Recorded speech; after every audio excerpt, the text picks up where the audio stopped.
نحمدہ ونصلی ونسلم علی رسولہ الکریم اما بعد۔ آج 24 رمضان المبارک ہے اور ہم اپنے سبق کا آغاز کرتے ہیں۔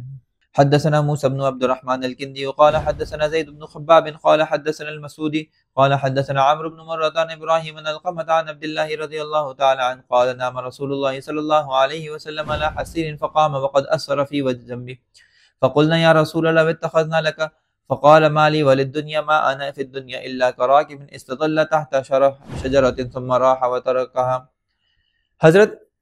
عبداللہ ابن مسعود رضی اللہ تعالیٰ عنہ ارشاد فرماتے ہیں کہ نبی کریم صلی اللہ علیہ وسلم نام علی الحصیر، کہ اللہ کے رسول صلی اللہ علیہ وسلم ایک چٹائی کے اوپر سو رہے تھے، آرام فرما رہے تھے۔ فقام، جب اللہ کے رسول اٹھے، وقد اثر فی جنبہ، تو آپ کے پہلو کے اندر اس کے نشانات تھے۔ جیسے کہ آپ جانتے ہیں چٹائی پر کوئی آدمی تھوڑی دیر کے لیے لیٹ جائے تو اٹھتا ہے تو چٹائی کے نشانات پورے اس کے ہاتھ پر چھپ جاتے ہیں۔ فقلنا یا رسول اللہ اتخذنا لک، تو ہم نے اللہ کے رسول سے عرض کیا کہ اللہ کے رسول آپ ہمارے سردار ہیں، آقا ہیں، ہمارے لیے سب کچھ ہیں، ہم آپ کے لیے کوئی عمدہ نفیس بستر بنا دیتے ہیں، آپ اس پہ آرام کر لیا کریں۔ آپ چٹائی کے اوپر آرام کرتے ہیں، اٹھتے ہیں تو آپ کے جو ہے جسم پر نشانات باقاعدہ موجود ہوتے ہیں۔ چٹائی کھردری ہوتی ہے اور انسان کی راحت میں مخل ہوتی ہے بعض اوقات۔ فقال، تو اللہ کے رسول نے منع فرما دیا، فرمایا مالی وللدنیا ما انا فی الدنیا الا کراکب استظل تحت شجرۃ ثم راح وترکها، میرا دنیا سے کیا لینا دینا، میری مثال تو صرف اتنی ہے کہ ایک آدمی مسافر ہو، وہ تھوڑی دیر کے لیے کسی درخت کے نیچے سستانے کو لیٹ جائے اور پھر اس کے بعد اٹھے اور چل پڑے۔ بس اللہ کے رسول صلی اللہ علیہ وسلم کی اگر زندگی دیکھی جائے تو دنیا سے اپنے آپ کو اتنا خالی کر کے رکھا، دنیا کی چیزوں سے اپنے آپ کو اتنا خالی کر کے رکھا کہ ایسا لگتا تھا کہ بس واقعی حقیقتاً آخرت ہی سب کچھ ہے اور آخرت کی تیاری ہی سب کچھ ان کے نزدیک ہے۔ ہم جو اپنے آپ کو دنیا کی چیزوں کے اندر مگن رکھتے ہیں، ہماری صبح سے رات تک کی ٹینشنوں کا مدار صرف اور صرف دنیاوی لذتیں اور راحتیں رہ جاتی ہیں کہ ہمارا ناشتے میں کیا ہوگا، تو دوپہر کے کھانے میں کس کس طرح کی ڈشیں آنی چاہیے، بستر کتنا آرام دہ ہو، چارپائی کیسی ہو،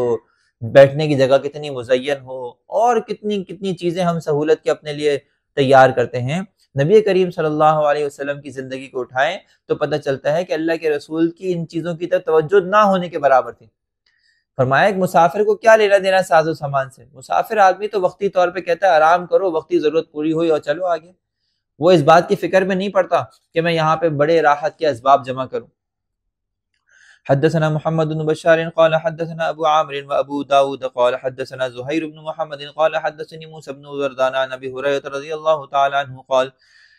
قال رسول الله صلى الله عليه وسلم الرجل على دين خليل فلينظر احدكم من يخالل۔ حضرت ابو ہریرہ رضی اللہ تعالیٰ عنہ فرماتے ہیں کہ نبی کریم صلی اللہ علیہ وسلم نے ارشاد فرمایا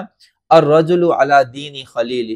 انسان اپنے دوست کے دین پر ہوتا ہے، تو تم میں سے ہر ایک کو چاہیے کہ وہ دیکھ لے کہ کس کو دوست بنا رہا ہے۔ انسان بعض اوقات خود نیک طبیعت ہوتا ہے، خود سیدھی فطرت پہ چلنے والا ہوتا ہے، لیکن اس کا کوئی ایک ٹیڑھا دوست ایسا آ جاتا ہے جو اس کو اچھے رستے سے ہٹا کر رکھ دیتا ہے۔ یہی وجہ ہے کہ حدیث میں آیا کہ دیکھو الوحدۃ خیر من جلیس السوء، انسان کے لیے اگر اچھے دوست میسر نہ ہو، برے دوست میسر ہو، تو اس سے بہتر ہے انسان اکیلا رہے۔ وجلیس الخیر خیر من الوحدہ، اور جو نیک دوست ہے وہ اکیلے رہنے سے زیادہ بہتر ہے۔ یعنی اگر ایک انسان کی گیدرنگ ہو، اچھی ہو، تو اس کو گیدرنگ میں رہنا زیادہ بہتر ہے اکیلے رہنے سے، لیکن اگر گیدرنگ بری ہو تو اس کو اکیلے رہنا زیادہ بہتر ہے بری گیدرنگ میں جانے سے۔ کتنے ہی ایسے گناہ ہوتے ہیں، انسان جو خود کرنا نہیں چاہتا تھا کسی دوست کے کہنے پہ چلا گیا، اچھا خاصا مسجد جا رہا تھا نماز پڑھنے کے لیے، دوست صاحب آئے، انہوں نے کہا آؤ فلانی جگہ میچ ہو رہا ہے چلتے ہیں، وہاں چلے گئے میچ کھیلنے کے لیے۔ اچھا خاصا جا رہا تھا اپنے والد صاحب کا کام کرنے کے لیے، اور کسی نے آیا اور کہا کہ فلانی جگہ فلم لگی اور فلم دیکھنے چلتے ہیں، فلانی جگہ فلانی خرافات ہو رہے ہیں، کسی کا تماشا ہے وہاں دیکھنے چلتے ہیں۔ تو انسان کتنی دفعہ برائیوں میں محض اپنے دوستوں کی وجہ سے مبتلا ہو جاتا ہے۔ اچھا خاصا ایک انسان اچھی طبیعت فطرت کا ہوتا ہے، اپنے آپ کو شراب اور نشے اور جوا اور اس طرح کی چیزوں سے بچاتا ہے، دوست اس کو ان کاموں کے اندر لے جاتے ہیں، اور ایک وقت آتا ہے کہ وہ خود بھی شرابی، خود بھی نشئی، اور خود بھی جو ہے وہ جوا کھیلنے والا بن جاتا ہے۔ کتنے دوست ایسے ہیں دنیا کے اندر جو سگریٹ نہیں پیتے اگر ان کے دوست ان کو نہ لگاتے، کتنے لاکھوں لوگ ایسے ہیں دنیا کے اندر کہ وہ پانوں کے اوپر، گٹکے کے اوپر، نسواروں کے اوپر نہیں لگتے اگر ان کے دوست ان کو نہ لگاتے۔ کتنے لوگ ایسے ہیں کہ وہ حرام کے کاموں کے اندر ملوث نہیں ہوتے اگر ان کے دوست ان کو لے کے جا کے حرام کے کاموں میں نہ ملوث کرتے۔ تو اللہ کے رسول صلی اللہ علیہ وسلم نے نصیحت فرمائی کہ خدا را اپنا دوست بنانے سے پہلے دیکھو کہ آیا وہ بہتر ہے یا برا ہے۔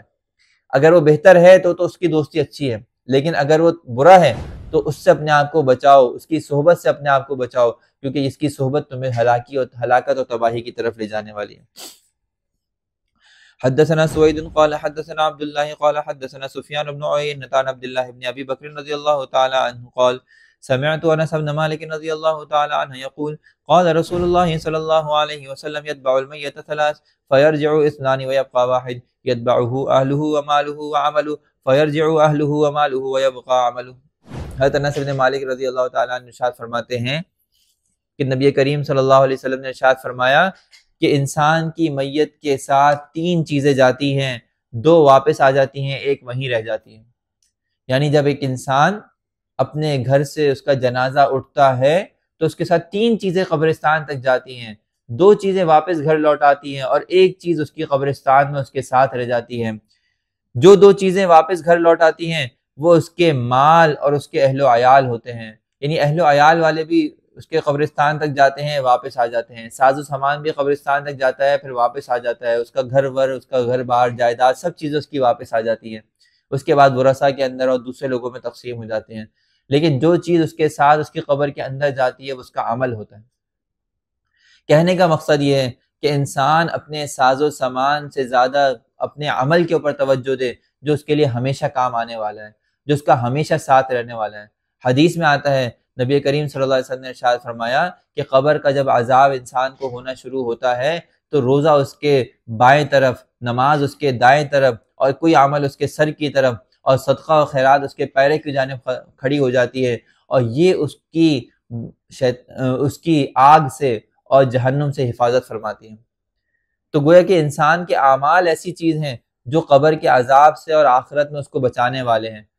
حالانکہ انسان اپنی پوری زندگی اعمال کی بجائے وہ گھر بار میں، ساز و سامان میں، اہل و عیال کی پرورش میں حلال و حرام کو چھوڑ کر لگا دیتا ہے، یہ سوچتے ہوئے کہ شاید یہ میرے کام آئیں گے۔ اللہ کے رسول فرمانا ہے کہ نہیں، تمہارے مرنے کی دیر ہے، ان میں سے کوئی چیز تمہارے کام نہیں آئے گی، نہ اہل و عیال کام آئیں گے، نہ تمہارے گھر بار والے کام آئیں گے، نہ تمہارے مال و اسباب کام آئے گا، یہ سب چیزیں دنیا کے اندر ہی رہ جائیں گی، تمہارے قبر تک جائیں گے، تمہیں دفنا کر واپس آ جائیں گے۔